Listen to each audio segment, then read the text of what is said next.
Bismillahirrahmanirrahim. Assalamualaikum warahmatullahi wabarakatuh. Innal hamdalillah wassalatu wassalamu ala Rasulillah sayyidina wa maulana Muhammadin ibni Abdillah wa ala alihi wa sahbihi wa man tabi'ahu wa mawalah. Qala Allah ta'ala fil Qur'anil Karim wa huwa asdaqul qailin. A'udzu billahi minasyaitonir rajim. Bismillahirrahmanirrahim. Innamal mu'minuna alladzina idza dzukirallahu wajilat qulubuhum wa idza tuliyat 'alaihim ayatuhu zadatuhum imana wa 'ala rabbihim yatawakkalun. Al-ayah. Wa qala an-nabiy sallallahu alaihi wasallam irhamu mautakum bis shadaqah au bi tilawatil Qur'an au bi kalimati la ilaha illallah au ghairiha. Al-hadis sadaqallahul azim wa sadaqa rasuluh habibul karim wa nahnu ala dzalika minasyahidin wasyakirin walhamdulillahi rabbil alamin. Qala al-mu'allif rahimahullahu ta'ala nafa'ana Allahu bi ulumihim. Bismillahirrahmanirrahim. Wahdar aidan min akli ghairil halal fa inna ukla ghairil halal yufassiyal qalba wa yatlubuhu wa yuhibbuhu an li hadratillahi ta'ala wa yuhlaq thiyab. Alhamdulillahirabbil alamin.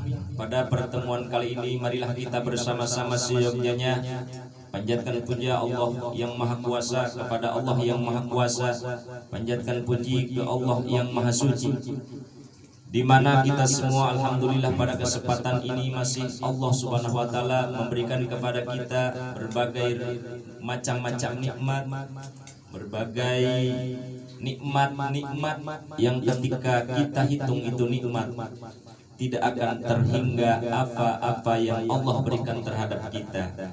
Tetapi kita bisa menyatakan rasa syukur kita melalui nikmat adalah yaitu mengadakan atau mencari ilmunya Allah Subhanahu wa taala melalui para alimil ulama. Sebab alimil ulama adalah warasatul anbiya. Al ulama warasatul anbiya, para ulama ahli warisnya para nabi dan rasul. Maka kita ittiba'lah kepada para ulama, yaitu para ulama ittiba' kepada para rasul, para nabinya Allah Subhanahu wa taala. Dalam apa? Yaitu kita hanya satu kata untuk menuju kebahagiaan di dunia wal akhirah, atau mencari keselamatan di dunia wal akhirah, dan yang ketiga mencari ridha Allah Subhanahu wa taala. Salawat beserta salam semoga terlimpah curahkan kepada Habibina wa syafi'ina wa maulana Muhammad sallallahu alaihi wasallam, pada keluarganya, sahabat dan para tabi'in atba tabi'in. Mudah-mudahan kita mendapatkan syafaatul uzma darbil amin ya rabbal alamin. Hadratal mukarramin, para jamaah semuanya, muhibbin ikhwan di mana saja berada, alhamdulillah wa syukurillah, kita kembali dalam kajian yaitu memberikan solusi atau mencari solusi tentang kehidupan kita, di mana solusi itu Allah. Kata Rasulullah sallallahu alaihi wasallam, utlubul ilma minal mahdi ilal ladi. Mencari ilmu, mencari solusi dalam kehidupan kita adalah kewajibannya, yaitu dari mulai buaya sampai ke liang lahat. Itulah fakta adanya. Ketika manusia sudah di liang lahat, tidak wajib lagi untuk mencari ilmu, tinggal akan mendapatkan hasil daripada pekerjaan kita waktu di alam dunia. Apakah hidup kita itu akan bahagia, apakah hidup kita akan celaka. Na'udzubillah min dzalik. Kalau kita di akhirat nanti, yaitu di alam yang baqo, alam yang kekal, mendapatkan kecelakaan, mendapatkan sakowah, mendapatkan hubroh. Na'udzubillah min dzalik, summa na'udzubillah. Alhamdulillahirabbil alamin. Dalam kajian kali ini ada beberapa pertanyaan dari muhibbin, dari ikhwan yang sudah tercatat. Yang kemarin alhamdulillah masalah sedekah kepada ahli-ahli kubur, kepada orang-orang yang sudah meninggalkan kita, yang sekarang sudah ada di alam barzah. Nah, ini semua amal orang yang meninggal atau mati atau sudah datang ajalnya maka akan terputus, tetapi 3 perkara kata Allah Subhanahu wa taala, kata Rasulullah sallallahu alaihi wasallam, yang tidak akan putus-putusnya mengalir ke alam barzah. Apa itu? Yang pertama, sedekah jariyah. Sedekah jariyah itu bentuknya adalah pengorbanan harta kita kepada Allah Subhanahu wa taala melalui pembangunan-pembangunan, melalui dukungan-dukungan, diantaranya adalah pembangunan masjid. Itu sedekah jariyah termasuknya. Pembangunan pondok pesantren juga termasuk sedekah jariyah, sedekah yang amalnya atau pahalanya ngocor terus ke alam barzah, ke alam kubur. Terakhir yang paling hebat adalah seseorang mempunyai anak soleh. Anak soleh, di mana anak soleh itu yad'ulah, mendoakan kepada kedua orang tuanya. Allahumma gfirli wali walidayya warhamhuma kama rabbayani shaghira. Terus bacakan suratul Fatihah, bacakan suratul Yasin dan lain sebagainya pada setiap saat. Itulah anak-anak soleh. Anak soleh ketika dia beramal soleh tanpa dia niatkan untuk kedua orang tuanya, itu langsung hijab di alam barzah antara alam dunia terbuka dengan selebar-lebarnya, yaitu akan didapatkan atau akan mendapatkan ahli kubur pahala-pahala yang dari anak soleh. Berbagai macam cahaya, berbagai macam kenikmatan di alam barzah akan sampai, akan datang, mendapatkan nikmat kubur namanya. Alhamdulillah Rabbil Alamin. Mudah-mudahan kita semua generasi bangsa, generasi penerus para ulama, mudah-mudahan kita mendapatkan atau mempunyai, dikaruniai anak yang soleh. Sebab itulah modal kita, modal yang paling besar adalah ketika kita mempunyai anak soleh. Sebab anak soleh mah jangankan di dunia bisa membanggakan kepada kedua orang tuanya, di akhirat pun dia bisa memimpin, menyelamatkan keluarganya, kedua orang tuanya. Amin ya rabbal alamin. Doa dong. Allahumma ja'al auladi auladan solihah. Bahasa Arabnya, ya Allah jadikan anak-anakku anak yang soleh. Itu doa itu silah itu senjata, kasih alat untuk komunikasi dengan Allah. Ya Allah jadikan anakku anak yang soleh, tapi tidak semudah membalikan telapak tangan. Jadikan anak soleh itu penuh proses dan perjuangan, di mana kitanya diri sendiri harus harus ibda binafsi untuk menjadikan atau mencetak anak soleh. Ibda binafsi, mulai dari diri kita sendiri, jadi uswah hasanah untuk anak-anak kita, di mana Muhammad adalah putra dari Sayyid Abdullah, ibunya Aminah. Abdullah itu hamba Allah, Aminah itu wanita yang bisa dipercaya. Maka dua modal ini, bapaknya harus ngehamba dulu ke Allah, harus melakukan kewajibannya dulu sebagai seorang bapak kepada Allah Subhanahu wa taala, berbakti kepada Allah Subhanahu wa taala. Ibunya di rumah amanah, Aminah aman, tidak keluar rumah, tidak keluyuran, menjaga anaknya. Ketika bapaknya keluar, maka lahirlah Muhammad, yaitu orang yang terpuji. Itu minimal. Alhamdulillahirabbil alamin. Ada pertanyaan dari netizen, yaitu ciri-ciri ahli sodakoh yang kelak dilempar ke dalam neraka. Na'udzubillah min dzalik. Memang ada banyak bahkan.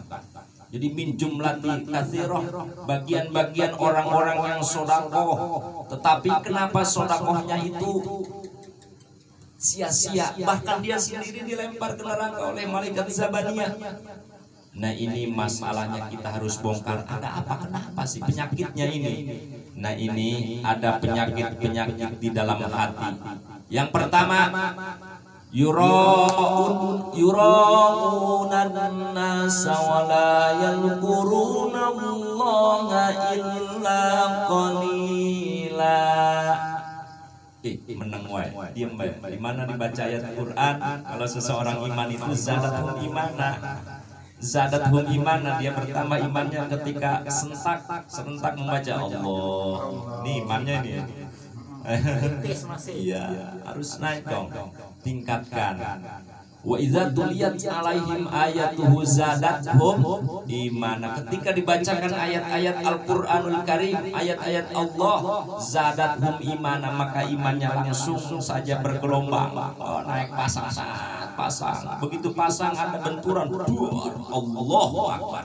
Itu bilangnya dong. Amin. Ya Rabbal Alamin. Ketika sudah tahu kita, mudah-mudahan yaitu mengamalkannya. Ada ciri orang yang dilempar ke dalam neraka tetapi dia rajin bersedekah. Yang pertama penyakitnya itu adalah yuraunan nas, ria. Ini penyakit dia. Di mana adanya ria? Yaitu di nafsul lawamah. Di nafsul lawamah sebelah kiri dada, di bawah dua jari di bawah susu. Ini ada nafsu di sini. Namanya ria, penyakit ria. Ketika dia bersedekah pengen dilihat manusia. Apa itu ria? Ria itu pengen dipuji sama manusia, pengen dipuji sama makhluk. Pokoknya kalau aja dia sedekah misalnya ke seseorang, langsung aja alhamdulillahirabbil alamin, saya tadi diberikan rezeki oleh Allah, saya kasih anak yatim enggak besar sih, cuma nominalnya 5 juta doang. Alhamdulillah si anak yatim pada senang-senang semua. Tapi kalau misalnya kalau ada lama saya tambah lagi sih. Wah, dia cerita pengen ria, pengen dikenal lah, pengen dia itu sebagai orang dermawan, sebagai orang yang bagus barahan gitu, orang Sunda mah. Iya, penyakit orang. Ini adalah penyakit hati yang tidak bisa hilang, akan melekat di hati ketika dia tidak dididik hati. Emang ada pendidikan hati? Ada. Pendidikan SD ada, pendidikan sekolah umum ada. Ini pendidikan batin, kita belum mengenal pendidikan batin. Makanya alhamdulillah insya Allah kita istiqomah dalam pengajian. Nanti ada pendidikan dohir, yaitu tentang masalah ibadah fikih, terus syarat wudu dan lain sebagainya ke sana. Terus ada pendidikan namanya batin, itu mengurus hati. Nah ini hati kadang-kadang orang-orang ini jarang diurus. Kenapa? Penyampainya belum selesai sudah beres ngajinya, sudah ditinggalkan. Udah tahu ini sholat ruku, sujud, takbiratul ihram dan lain sebagainya. Padahal hatinya mah kemana kalau sholat ya? Yang pertama yuraunan nas, ria terhadap manusia. Tidak ada sifat lillah karena Allah. Nah ini kalau sudah tidak ada lillah, tidak ada ikhlas dalam hati, tidak ridho menjalankan, tidak senang ingin dipuji, maka Allah Subhanahu wa taala bukannya ridho tapi dia benci terhadap manusia. Karena apa? Riaknya ke bawah mati, riaknya terbawa, penyakitnya terbawa. Maka ketika penyakit terbawa dalam alam akhirat, sebelum masuk neraka, kalau orang itu iman Islam, dibasuh dulu, dicuci dulu biar bersih dulu, riaknya dibuang dulu. Nanti yang ada apa? Adanya ada nafsul mutmainnah doang. Satu nafsul mutmainnah yang masuk surga yaitu kata Allah, ya Tuhan nafsul mutmainnah irji'i ila rabbiki radiyatan mardiyah. Nah ini nafsul mutmainnah doang yang bisa masuk surga. Yang lainnya mah nafsul lawamah, nafsul ammarah, kemarin sudah diceritakan. Ini kalau ke bawah mati, hasud, takabur, ria, ujub, sombong dan lain sebagainya, mampir dulu. Wah kan saya rajin sodako sih rajin. Cuman kalau suruh mampir gimana? Basuh dulu, dicuci dulu biar kamu nanti masuk surganya aman gitu, nggak ada penyakit. Sebab di surga itu tidak ada satupun penyakit yang masuk ke dalam surga. Semuanya senang, semuanya gembira. Walaupun apapun, misalnya di surga itu ada satu riwayat diceritakan di surga ketika kita di dunia keinginan kepada satu artis misalnya, saya senang banget, muhibin banget. Artis misalnya siapa yang cantik sekarang tuh, yang lagi viral misalnya. Kalau dulu mah Elvis juga sih, kalau sekarang gitu. Nanti mah diwujudkan di surga wajah seperti apapun ada, cantik. Makanya kalau kita melaksanakan sesuatu ibadah zahir, misalnya sedekah ini rentan banget. dengan masalahnya, dengan cirinya, yaitu tidak diterima hakikatnya. Karena apa? Ternyata kita itu belum tahu penyakitnya, yaitu penyakit riya nomor pertama. Penyakit riya akan melebur dosa, bahkan Allah Subhanahu wa Ta'ala akan membenci ketika manusia dia seolah-olah dia itu Anda, Tuhan. Kalau anak yatim, kalau masjid nggak ada saya yang bangun, oh, mau bakalan berdiri. Anak yatim kalau nggak ada yang saya nggak kayak kalau saya nggak ngurusin anak yatim, nggak bakalan makan, nggak bakalan jajan. Ini seolah-olah dia itu Tuhan. Sementara Allah cemburu kepada orang yang sok jadi Tuhan. Itu Allah murka, la syarikalah, tidak ada satupun yang menyamai Allah. Makanya mudah-mudahan dengan satu ciri tadi, inilah ciri terbesar di mana orang bersedekah yang hendak dilempar ke dalam neraka.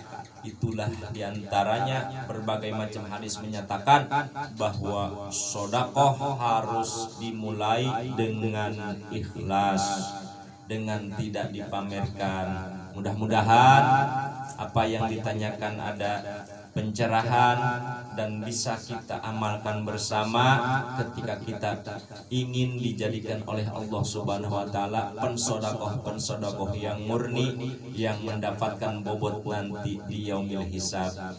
Mungkin itu saja yang bisa disampaikan. Mudah-mudahan ada manfaatnya bagi muhibbin semua, khususnya bagi saya. Hadanallahu wa iyyakum ajma'in. Assalamualaikum warahmatullahi wabarakatuh.